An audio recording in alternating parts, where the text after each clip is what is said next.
Since it's been decades since you've sold your home and the real estate industry has changed so much in the last 20, 30 years, but more recently, even just this past summer, a lot of changes have occurred, and we'll get into that later. But the first thing I want to walk you through is electronic signatures.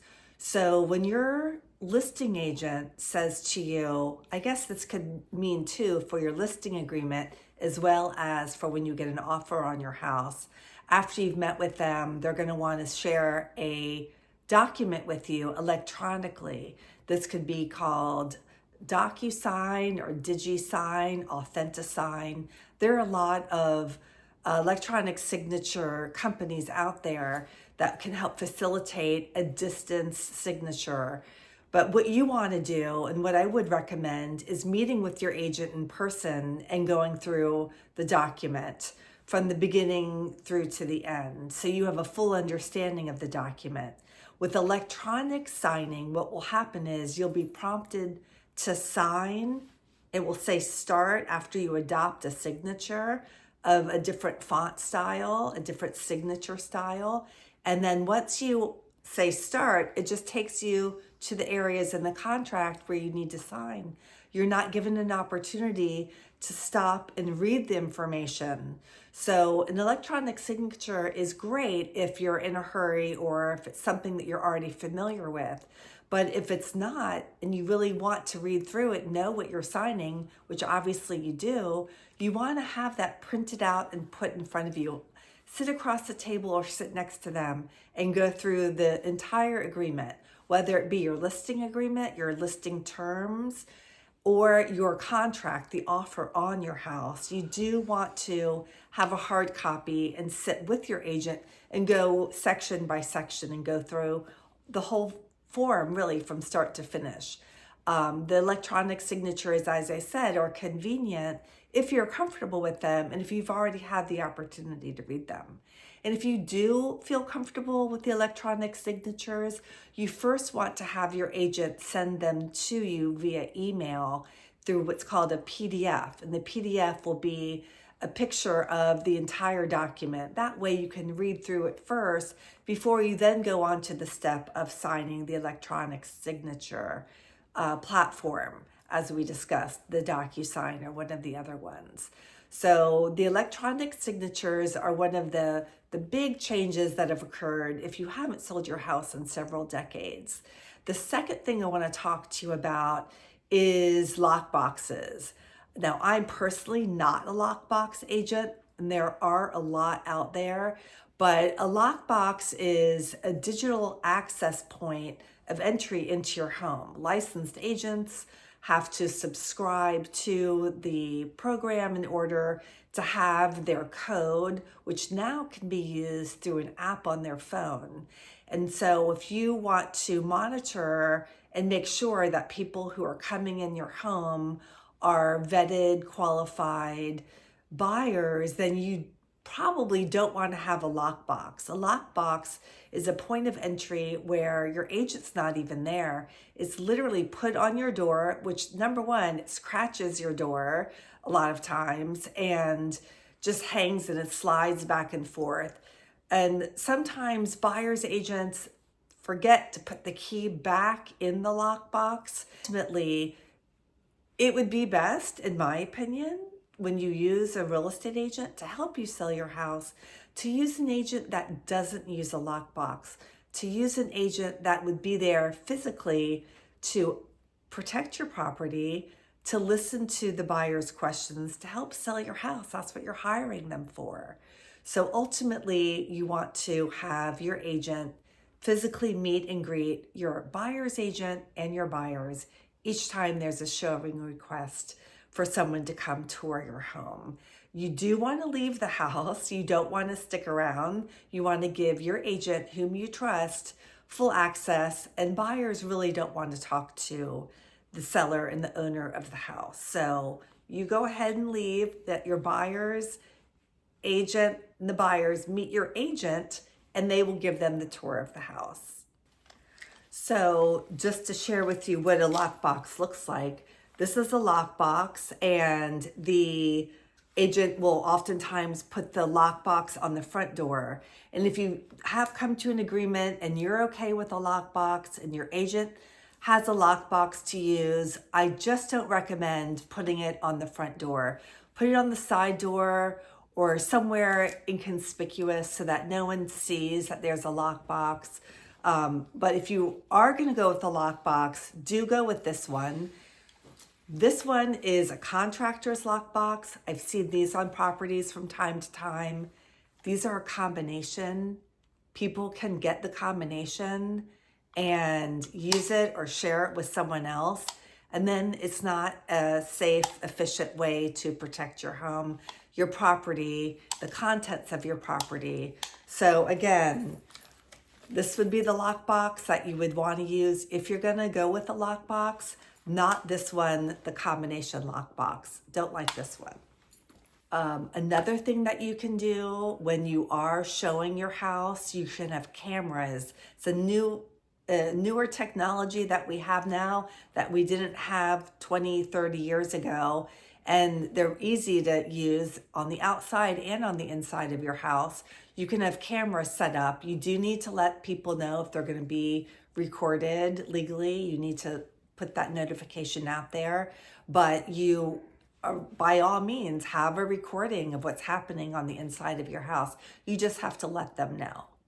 Another thing that you want to have a conversation with your real estate agent is, let's say your house is vacant. You've moved on to your next property.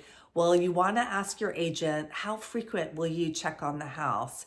I want to make sure that if we have a heavy rain or tree limbs don't fall on the house, or if there are a lot of showings, that the agent has walked around and made sure all of the doors and the windows are locked, or something isn't leaking or overflowing, or the basement's dry, or things weren't left turned on, or someone used the bathroom and that's not overflowing and water going down into the house. So you do want to have these protocols and these conversations with your agent, and just make sure that all of the bases are covered. So switching gears off of electronics and lock boxes, the third thing I wanted to go over with you are, what type of agent are you going to hire? There's several different categories, if you will. There's the mega team. Maybe there's 100 agents on the team, or 50. And you're going to have an option of a smaller boutique concierge white glove agent that is really very individual and hand-holding, and you're going to be the person that they are going to call, and you're going to get them on the other end of the phone, and you're not going to be handed off to a teammate or an assistant or a team member. You're going to get that one agent. And then there's the solo agent, who they just do everything on their own, and that's great too. So you could go with the very large group, the boutique concierge white glove type agent, or the solo individual agent. It's really your preference what level of interaction you're looking for. Are you looking to have a one-on-one hand-holding, start to finish? This is the one person that you're going to work with, or you're going to have the admin and the marketing and the coordinator and all the different groups. So those are just a few options, and that is evolved over the last few decades. Mega teams didn't exist 20, 30 years ago, maybe when you last sold or purchased a home. So just bringing you up to speed, these are the different options that you have.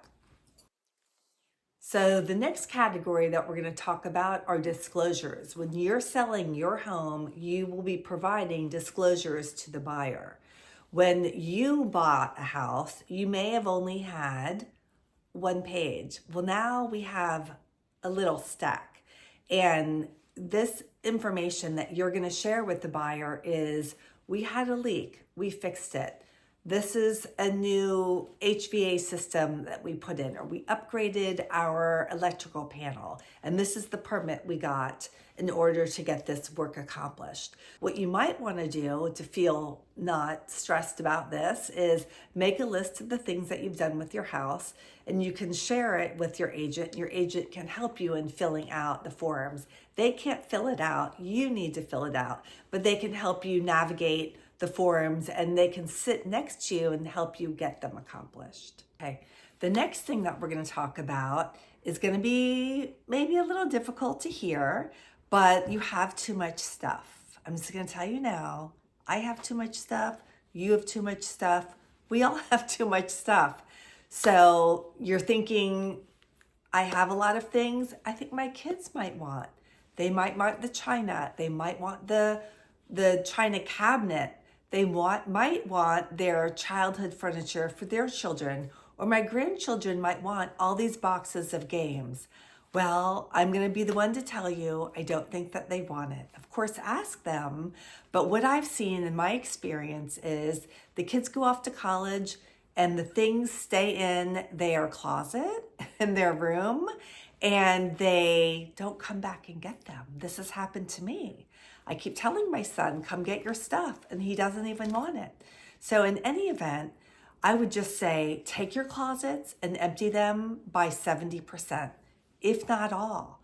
If the kids aren't coming back for them, and the games are sitting there, and their stuffed animals are there, and their awards are there, all of these things are just sitting there taking up space, I would say it's safe to say that it's time to get rid of them. So of course, offer them to the kids and to the grandkids. But what I have seen is we call the donation truck and we set up a day for pickup, and they come and they take away a lot of the old brown wood kids furniture from when your kids were little. Another thing you can do is have an estate sale. But the bottom line is you want to declutter your house. You want to make room for people to envision themselves living there and seeing their stuff in the house. So we need to move your stuff out a little bit, and we need to make space. Light sells, space sells. People are moving into your house because they've outgrown their house. So the bottom line is you want to get rid of your stuff. You can put it in storage, you can sell it, you can donate it, or you can throw it away. But your agent can direct you towards organizations that will pick up, or they will give you their handyman or their person who will come haul away some things. But the bottom line is you want to declutter, and you might as well start now because you're moving anyway. And so why would you take that stuff with you? Okay, I think I've said it all. I think you realize now we need to start emptying out your closets, under the beds, the attic, the shed, the basement, and decluttering and depersonalizing your house. You want to take down photos and religious items and anything that would stop someone in their tracks and say, oh, where did they go to college? Oh, look how cute that family is. Oh, or look at that dog or cat. So you just want to take away the things so people can focus on the house. So this is a topic that doesn't come up very frequently, but I thought it was definitely worth mentioning. Is if you're older and your house doesn't have a lot of upgrades, you didn't really do a lot over time to make improvements or upgrades or updates in your house. You were just happy the way it was, and that's great. And now you're wondering, with the market getting a little softer, and maybe there's new construction around the corner, and you want to get a good price and you want to be competitive. And you were wondering, should I do anything to improve my house or update my house? Well, I think the simple answer is no. Don't make any improvements. Just sell your house in the way that it looks currently, but just have it look its best. Have it look its cleanest. Get the windows washed. Oftentimes, I'll go through a house and I'll recommend taking the curtains down. If you can live that way while you're selling your house, and if you're living in your house while you're selling your house, and it's okay with you, I like to take the curtains down or the window treatments down. Maybe they're old roller shades, or maybe they're old curtains or Roman shades. More light that comes into your house, the better. Light sells, open, airy rooms sell. So if we can make the windows shine and let all of the natural light come in, that is the goal. So the other thing you want to do is just fix any deferred maintenance. If there's anything in your house that you know is leaking and it's not making a good first impression, get a plumber in there, get an electrician in there, get your HVAC serviced, get that sticker on there, shows that you're maintaining it and that it's in working condition. So no, you don't have to put in a new floor. You don't have to rip out your old cabinets and put in the new latest and greatest cabinets and countertops. Let's just simply clean off the counters, do a deep clean in the house, let the light in, and just sell the house for the price it should be marketed for to get that buyer pool in. And you'll go through all of those details with your agent. But the short answer and the long answer, I guess at this point, is no, you do not need to make upgrades to sell your house. The next thing that we're going to discuss is downsizing. Ultimately, that's what's happening, right? You're taking your big single family house or your big townhouse and you're looking for one level living. What you're going to want to do is have your listing agent give you a net sheet. When you're getting an offer on your house, you'll know your number, but until then, you'll want to get an idea of what you're going to walk away with. So you're going to ask your listing agent to give you maybe 3 different price points. You're going to want to ask your agent to give you a net sheet, which will share information with you at different sales price or different price points. And that will give you an idea of what you're going to take with you to move on to your next place. Okay, this next part is called wire fraud. Wire fraud, unfortunately, on the dark web is becoming more and more prevalent.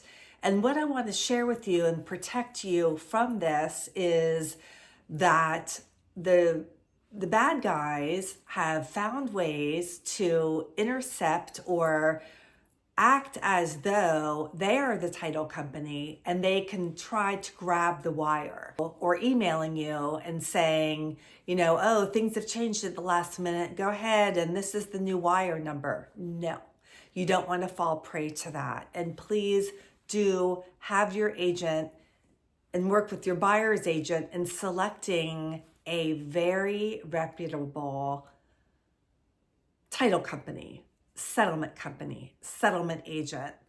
You really do want to know who you're working with and that they can deliver you your proceeds and they can hit your account and you will receive your money.